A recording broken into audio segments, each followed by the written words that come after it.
person who really did not respond well to the Panthers' loss yesterday. Panthers owner David Tepper throwing a drink on a Jags fan from his booth. Now, the Panthers and Jags have not responded to a request for comment at this time. The Carolina Panthers are in a very sad situation, and to be honest, I have no idea how you dig yourselves out of this one. I've never seen a team consistently dig a hole for themselves deeper and deeper and deeper, and the way their owner is acting as a result of it is not the greatest. So before we get to the content, we're making a huge push on Snapchat. I actually bumped into Magic Johnson the other day at the gym. If you guys want to see more into my behind the scenes life, check us out on Flight Mike Snap. And now that we get all of that out of the way, break!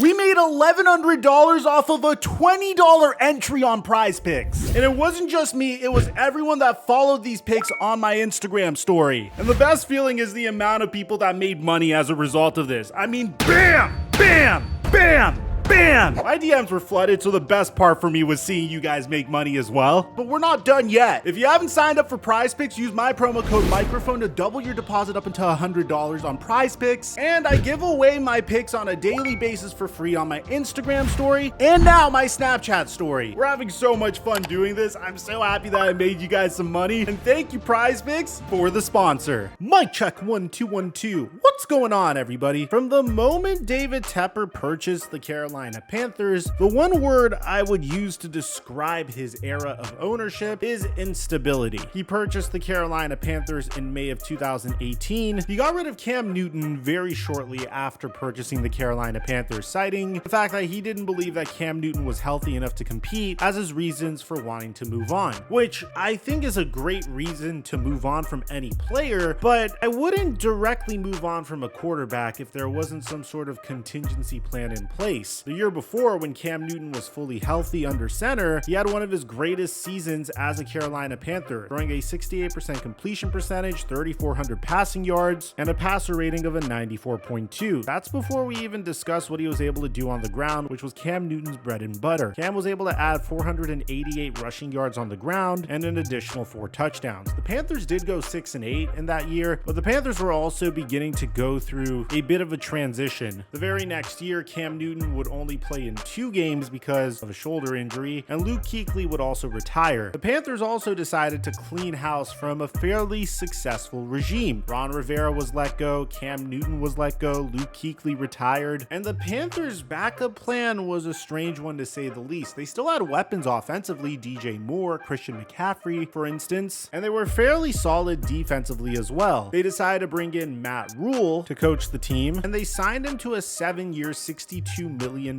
contract. And this is where things got a little strange. The quarterback that the Panthers decided to pivot to from Cam Newton was Teddy Bridgewater, which at the time, not a bad option, but at that point, why not just continue with Cam Newton? It's not like Teddy Bridgewater was going to move the needle significantly more than Cam Newton, although he did have one of his most productive seasons for the Carolina Panthers with a 69% completion percentage, but he threw 15 touchdowns to 11 interceptions, so the Panthers moved on from him shortly after. They decided to trade for Sam Darnold, which in my opinion was a very intelligent decision. Up until that point, Sam Darnold was playing under an inept head coach in Adam Gase, and the Panthers didn't really need to give up much in order to trade for Sam Darnold. Just a 6th round pick, a 2nd round pick, and a 4th round pick. And Sam Darnold actually started out well for the Carolina Panthers, but once Christian McCaffrey got injured, things started to go way south for Sam Darnold, and he would finish with a 9 touchdown, 13 interception season while completing less than 60% of his passes. So, in David Tepper fashion, he abandoned Sam Darnold after a season and decided to trade for his draft classmate, Baker Mayfield. And in this case, I didn't think it was a bad decision either, because you didn't really need to give up much for Baker Mayfield. All you had to do was give up a conditional 5th round pick. But the problem was, Baker was traded for in the beginning of July, they made him a week 1 starter in the end of August, and they fired Matt Rhule just 5 weeks into the season. season. So the Panthers decided to get rid of Baker Mayfield. They had a revolving door at the quarterback position. They had Baker Mayfield start some games. They had Sam Darnold start some games. They had PJ Walker start some games. And they even brought back Cam Newton, who gave us this gem of a moment.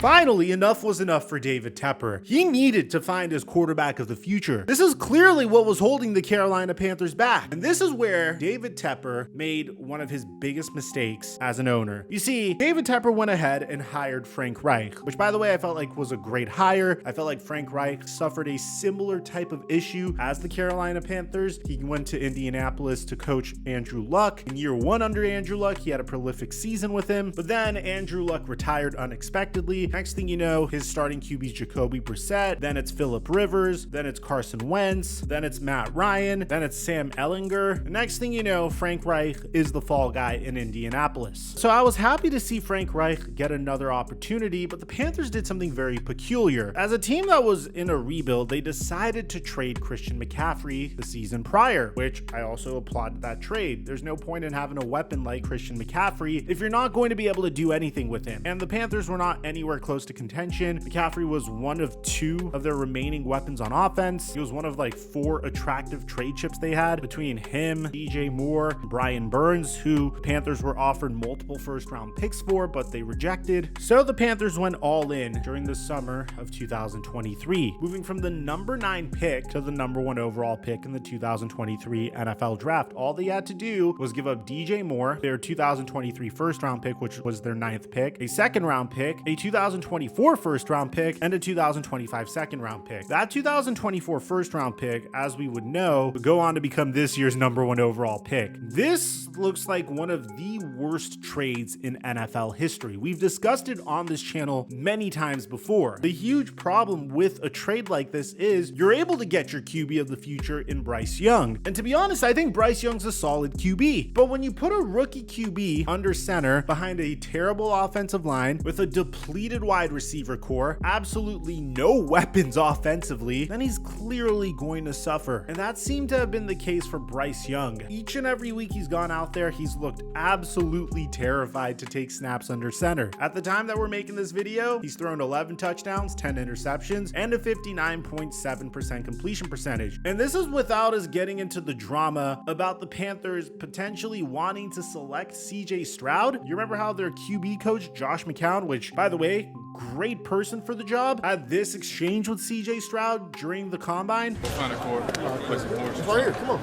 Okay. Well, no, maybe I got to do a little meeting. Charlotte. We'll find a court. All right. See you, buddy. Now I'm going to take his money. And then you remember when David Tepper had to clarify about the Panthers' decision between Stroud and Bryce Young? Could you imagine how Bryce Young felt hearing this from the owner of the organization that selected him? No, it's been reported and we talked about it. Originally, we were going to go to the number 2 pick, and we thought we would get CJ because we thought the Texans were going to pick Bryce. And listen, we preferred Bryce. He was our number 1 pick. We had a lot of conviction. You know, in answer to your questions, it's just not the way the process was done. The process was done the way the process was done. And for me, I'm totally confident in agreeing with that pick. So this season was an absolute disaster. Frank Reich was the fall guy, and David Tepper decided to fire his entire coaching staff after a horrible trade. The team has no assets for the foreseeable future. They just clinched the worst record in the NFL, and they don't even get the number 1 overall pick as a consolation prize. They just sped up the Chicago Bears rebuild by about 3 years. So what do you do if you're David Tepper? How do you handle this situation, which is a terrible situation to be in? Well, at this point, you have no other choice. You just clinched the worst record in the NFL. An embarrassing fashion, by the way. Didn't even score this past week. This was all David Tepper could do. He threw a drink at a fan. No, seriously, that's what he did. Watch.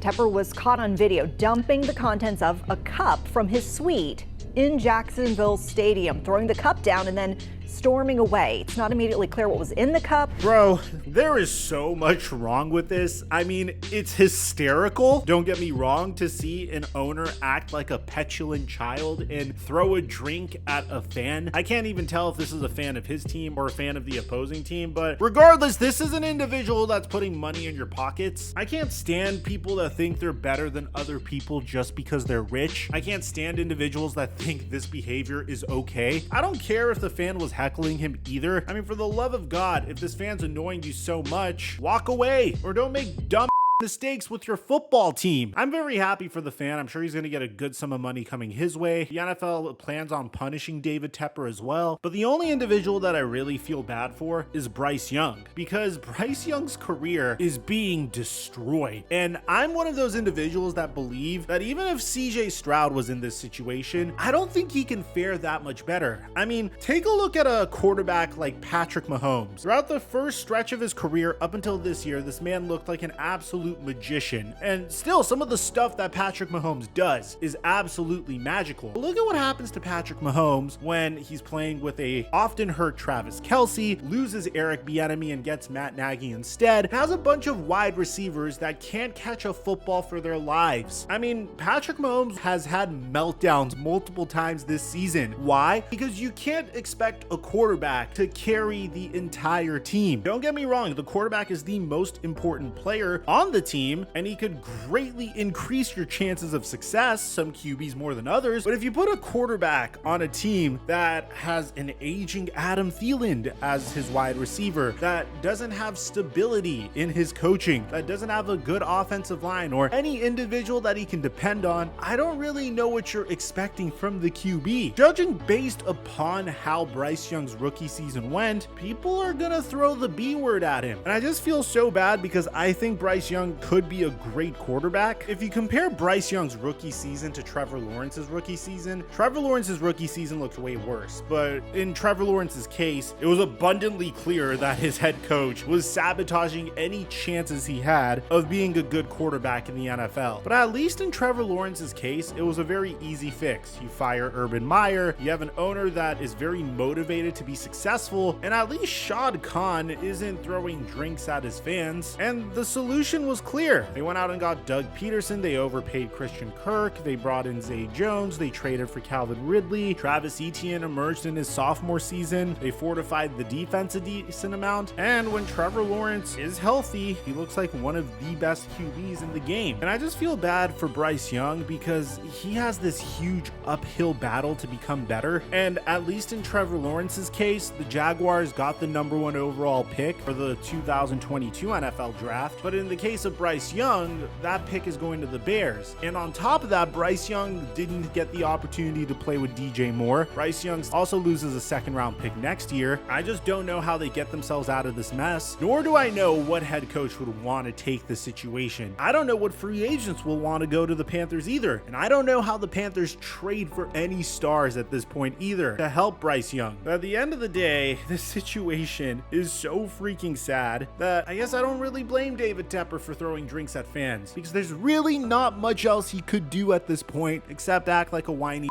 Let me know in the comment section down below, if you're a Panthers fan, how would you fix this problem? Aside from that, I'm your boy Mike, and I'm dropping our mic until our next upload.